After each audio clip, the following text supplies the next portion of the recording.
General officer commanding dagger division Ajay Chandrapuria ने news 18 नुमाइंदे Munir Hussain hurrah के साथ खास बातचीत में कहा कि पाकिस्तान सरहदों पर दरअंदाजी करने की कोशिश में हर साल रहता है, वो भी बर्फबारी से पहले। ताहम फौज सरहदों पर चौकस है और पाकिस्तान की किसी भी नापाक कार्रवाई से निपटने के लिए तैयार है। कश्मीर में टारगेट किलिंग से मुतालिक एक सवाल के जवाब में जीओसी ने कहा कि ऐसे वाकयात सिक्योरिटी फोर्सेस के लिए चैलेंज होते हैं। ताहम सिक्योरिटी फोर्सेस इन कार्रवाइयों के खिलाफ लड़ रही हैं और हालात को बेहतर बनाने की कोशिश जारी है। न्यूज़ 18 जम्मू कश्मीर में आपका खैर मकदमा। मैं हूं मुनीर हुसैन हुर्रा। इस वक्त हम मौजूद है सयाहती मकाम गुलमर्ग में, जहां पे फ़ौज की डगर डिवीज़न की जानिब से यहाँ पे 2 रोज़ा फेस्टिवल है। आज दूसरा दिन है और आखिरी दिन है। हमारे साथ मौजूद है जनरल ऑफिसर कमांडिंग जो डगर डिवीज़न के हैं अजय चांदपुरिया।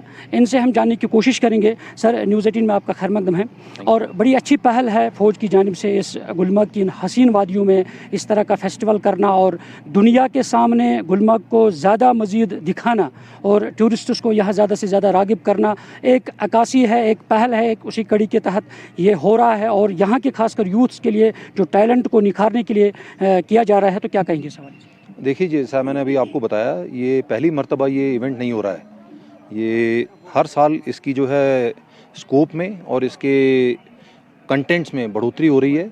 इस साल हमने 4-5 नए आइटम और नए कॉम्पिटिशन्स उसमें इंक्लूड किए हैं और जैसा मैंने पहले बताया, हमें बड़ी खुशी है कि इस बार हमारे पार्टनर्स में गुलमर्ग डेवलपमेंट अथॉरिटी और Jammu Kashmir tourism development board ये भी हमारे साथ शामिल हैं और गुलमर्ग के जितने भी एसोसिएशन हैं यहाँ टूरिस्ट रिलेटेड, हाइकिंग ट्रैकिंग से लेके जो यहाँ पर माउंटेनियरिंग और स्कीइंग इंस्टीट्यूट है, हाई एल्टीट्यूड वॉरफेयर स्कूल है, यहाँ पर पोनी एसोसिएशन है, हॉर्स एसोसिएशन है, एटीवी एसोसिएशन है, होटल एसोसिएशन है, ये हमारे साथ पार्टनरशिप में आए हैं यहाँ पर। जैसे आपने बताया, देखिए सबसे पहला तो है कि कश्मीर के आज के हालात क्या हैं।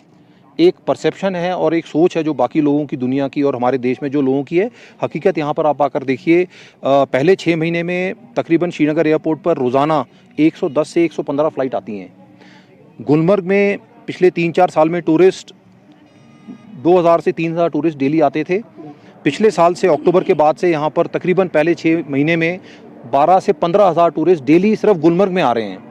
और जैसा आपको बताया, पहले 6 महीने में कश्मीर में मेरे ख्याल से तकरीबन 22 लाख टूरिस्ट यहाँ पर आए हैं। सो अगर आप इन चीज़ों को गौर फरमाएंगे तो आपको वाकई में यकीन आएगा कि किस तरह की नॉर्मल सिचुएशन है और किस तरह का यहाँ पर माहौल है। ठीक है जी। दूसरा है, जैसे आपने बोला, कश्मीर का जो टैलेंट है, चाहे वो म्यूज़िक के में हो, चाहे वो डांस में हो, चाहे वो कल्चरल फील्ड में हो, चाहे वो आर्ट्स एंड क्राफ्ट्स में हो, यहाँ पर जो उनका डिस्प्ले होना है, उनका जो अपॉर्चुनिटी, उनको जो मौका मिलता है यहाँ पर अपना टैलेंट दिखाने का, उसको जो रिकग्निशन मिलती है, वो हमारा दूसरा मकसद है। तो मेरे ख्याल से जिस तरीके से साल दर साल इसमें जो बढ़ोतरी स्कोप में हो रही है और ये जो हमारे दोनों जो हमारे उद्देश्य हैं, इसके जो हमारे ऑब्जेक्टिव्स हैं, वो बड़े हद तक हासिल हो रहे हैं। हमें बड़ी खुशी है उस बात की। नौजवानों की बात की है, कश्मीर के अंदर काफ़ी टैलेंट है। कल भी हमने देखा है एक फैशन शो हुआ है, तो उन बच्चों का भी कहना है कि यहाँ पे आज तक प्लेटफॉर्म फराहम नहीं हो रहा है। तो आर्मी का उन्होंने शुक्रिया भी अदा किया है कि यहाँ पे प्लेटफॉर्म्स हो रहे हैं।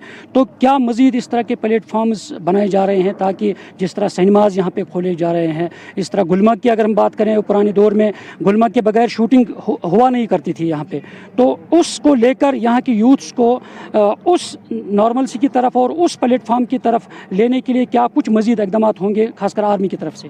देखिए, ये सिर्फ आर्मी की तरफ से नहीं, ये मेरे ख्याल से पूरी होल ऑफ गवर्नमेंट अप्रोच है और उसके अंदर सिविल सोसाइटी का भी उतना ही बड़ा योगदान और उसके अंदर रोल है।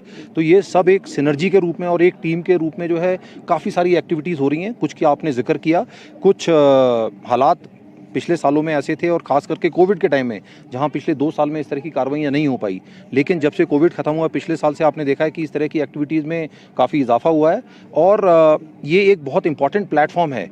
अदरवाइज़ इस तरह का मौका मिल नहीं पाता था। और दूसरा है, इंटरनेट की कनेक्टिविटी के कारण आज एक पूरी दुनिया और पूरा वर्ल्ड जो है एक ग्लोबल विलेज बन गया है।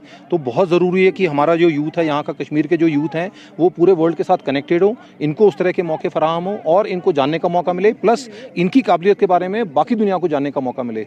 तो मैं आपको ये भरोसा दिला सकता हूँ कि सिर्फ आर्मी नहीं, बल्कि गवर्नमेंट के बाकी जो डिपार्टमेंट्स हैं और इदारे हैं और सिविल सोसाइटी, आई थिंक इस तरह के इवेंट जो है आपको काफ़ी फ्रीक्वेंटली अब देखने को मिलेंगे। नॉर्मल सी की आप आपने बात की है, हट के एक सवाल है सर, क्योंकि अब बर्फबारी भी सरहद पे होनी जा रही है, हो रही है, और इन्फिल्ट्रेशन जो हो रही है, दरअंदाजी जो कोशिशें की जा रही है पाकिस्तान की तरफ से, अभी कुपवारा में भी कुछ इंसिडेंट्स हुए हैं, तो उसको लेकर जो आर्मी है बॉर्डर पे किस तरह की चौकसी जो है बढ़ाई जा रही है?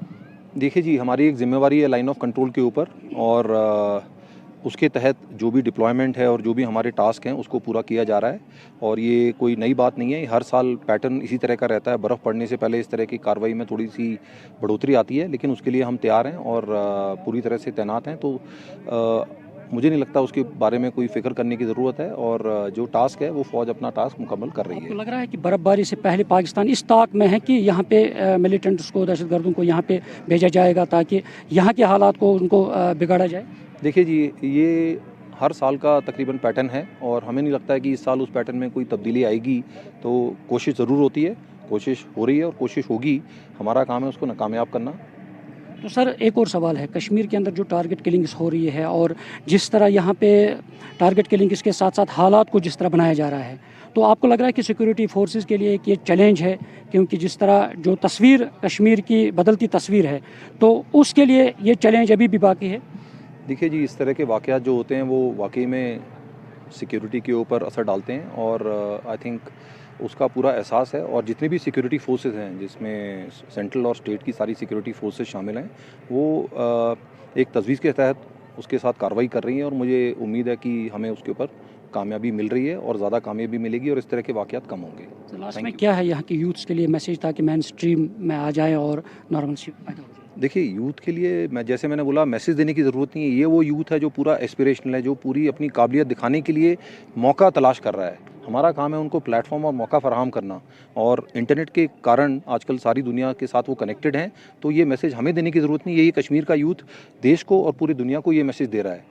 तो इन प्लेटफॉर्म के ज़रिए आप उनकी काबिलियत, उनकी आप अगर एक्सपर्टाइज देखेंगे और कैपेबिलिटीज़ देखेंगे, तो उनको रिकग्नाइज़ करने का मौका है। और हम सोचते हैं कि ये इस तरह के फेस्टिवल और इस तरह के जो इवेंट्स हैं वो उसमें बहुत मददगार होते हैं। शुक्रिया।